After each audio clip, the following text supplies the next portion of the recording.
Okay, guys, kind of got cut off in the last one. But again, by the fall of 1938, Hitler has turned his attention now to a part of Czechoslovakia known as the Sudetenland, which you can see on screen in red. This was areas of Czechoslovakia that had a lot of ethnic Germans. And Hitler's telling the international community that they belong in the Reich as German people, and that the German nation, this Third Reich, needs living space, right? The term that he used for this was Lebensraum. As you can see in other countries, there are a number of ethnic Germans, doing the Sieg Heil salute, right, ready to be annexed. It's the Czechs that say, "Whoa, wait a second. If those people want to be in Germany, they're welcome to leave, but we're not surrendering our territory." And this becomes known as the Sudeten crisis. Essentially, the international community needs to kind of figure this out because this is not Austria, right? This is a country of people who are majority not German, right, who are seeing this as a form of aggression. All right, so what we end up getting is the Munich Conference in 1938. America's not there, but Germany, right, led by Hitler, Italy, Mussolini, the leaders of France and England, and so on, attend. And Hitler is doing a couple things. In private, he's doing nothing but trashing the Western powers. He's telling officers that he personally wished that England and France would kind of, challenge him here, right? So that his troops could get bloodied and more experienced, right? And then finally take it to these powers. But basically what we end up discovering at the end of the conference is that England and France has kind of sold out the Czechs. This is something known as appeasement, where a bully comes in, like Hitler, and says, "I need this," right? And basically, I'm willing to use violence if I don't get it. And then the other parties, England and France, right, are so desperate to avoid any violence, they just appease the bully, right? They just give Hitler what he wants ultimately. And that's what happens at the Munich Conference in 1938. The Czechs are pretty much told you're going to surrender parts of your country, the Sudetenland, to Nazi Germany because Hitler promises this is it. After this, he's done, and we believe him. And this is a very famous photograph and moment where the Prime Minister of England, who had negotiated and signed right this agreement, this appeasement, came home, greeted by reporters right off the plane in England, held up a piece of paper. This is Neville Chamberlain, and famously said he had peace for our time. Again, this demonstrates kind of the fear of a Second World War in England and France, and Hitler's going to really kind of use that to his advantage, especially after the Munich Conference. By September of 1939, the following year, war has started in Europe. How does that begin? Well, what ends up happening is the Germans take the Sudetenland, and then ultimately decide to take the rest of Czechoslovakia. They don't get stopped. Once they're done with that, they turn their attention to Poland, which is a country that sits between Germany and Russia, the Soviet Union.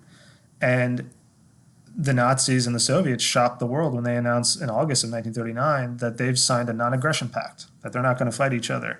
And that was a real scare for England and France because they had felt that communists, right, the great enemy of the Nazis, would serve as kind of a check, right, on Nazi Germany, stopping any further expansion in Europe. And obviously that all goes away, right, with this non-aggression pact. And in September of 1939, despite British warnings that if England would be forced, right, to declare war against Nazi Germany if they invaded Poland, it happens anyway, right? The Nazis are going to call their bluff. Hitler orders the invasion, and it happens. And Poland falls very quickly to Nazi Germany. Another part of it, though, this was a secret part of the non-aggression pact signed a month before. The second the Nazis invade Poland from the west, Stalin and the Soviets invade Poland from the east, and they divide the country. They meet in the middle, essentially, and hammer out a border, and there's no fighting between the Soviets and the Nazis. And this is kind of what we're talking about here.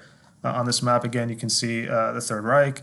You can see that they've taken pretty much Austria, right, most of Czechoslovakia. And now they've invaded Western Europe, again, Warsaw, the famous city of Poland, and hammered out this yellow boundary with the Soviet Union. Stalin at this point believes that he can't trust the West for anything with the failure of the Civil War in Spain, and decides to expand Soviet territory into the Baltic states and East Poland, right, to be as a buffer zone against potential Nazi aggression. Hitler has other plans down the road, but this is the agreement in 1939. And again, it's the invasion of Poland that starts World War II in Europe. Okay, things are getting pretty bad in Europe. Hitler's on the move, and America is still committed to cash and carry. So, in the moment where England and France are sort of panicking and want to kind of really prepare for aggression they feel is eventually probably going to come their way, America is not really deviating too much from the Neutrality Acts. Okay. In 1940, the first part of the year, we enter a phase known as the phony war. So England has declared war against Nazi Germany, and France has as well, but there hasn't actually been major clashes between the two powers. And so what ends up happening in early 1940 is the Nazis start moving. They basically invade Nordic countries, right? Denmark, Norway, and Belgium and Luxembourg. And essentially, in May, the phony war is over, and they invade France, and they stun England with the speed and success of this second invasion. If you can remember, the Germans had tried this in World War One. It hadn't worked, and it slowed down, right? The Schlieffen Plan. This one's very different. Blitzkrieg is the German term for lightning war. And basically, the Germans had been working for many years, since through the 20s and 30s, in using new weapons and new tactics to improve their success, right? So now they have very fast, active tanks. They have much better planes, faster planes, bombs, all of that. And they can coordinate all this through shortwave radio. And so the tactic ultimately is to hit the enemy, go around them, surround enemy forces, and before they know it, this speed and power makes the enemy surrounded and just surrender, ultimately, even if you're facing an opponent with more men and more supplies. And that's basically what happens. In a matter of a few weeks, France falls. And you can see this tragic photograph of Parisians witnessing the triumphant German march through Paris after Paris, is invaded and taken, and the French government has surrendered to Nazi Germany. There's a real tragic moment for the British Army in France. They had thought that they could repeat the sort of slowdown of German forces as they had in World War One, and it doesn't work. And the British Army essentially is stranded and trapped on the beaches of Dunkirk, right, this coast of northern France. And really, the only reason the British forces are not just obliterated and taken prisoners is because the Germans had not prepared to be so successful so fast. So the German Air Force and the military had to outrun their supply lines. And what ends up happening is that the new prime minister, Winston Churchill, is left to scramble an emergency operation to evacuate the British Army so they can defend their home, so they don't all get killed or taken prisoner. And I've included a clip from the famous movie Darkest Hour, which came out a couple of years ago. You should check out. And so now what begins in 1940 is the Battle of Britain. Hitler wants England to surrender, and he is assured by the German Air Force that they can do that by destroying the British Air Force, controlling skies over France and England. And the Nazis will either get them to surrender or just invade the island once they've secured the skies. So England is fighting for its survival right now with the fall of France in 1940. In the United States, we are still committed to isolationism. The organization, it really generates a lot of support among the country to really oppose FDR's efforts to, rescind or get rid of or loosen the restrictions of the Neutrality Acts, is a group called the America First Committee. All right, so here are some stunning photographs of Nazi victory over France in 1940.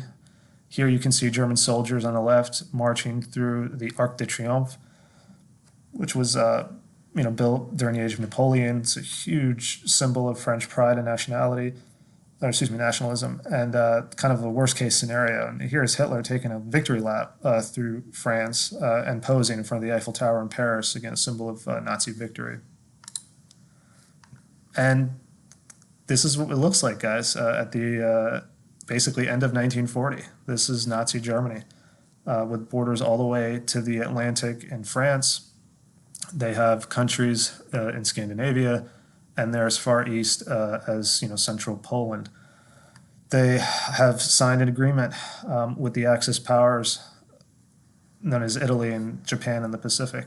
And they also have countries that are aligned with them, Nazi Germany in Eastern Europe.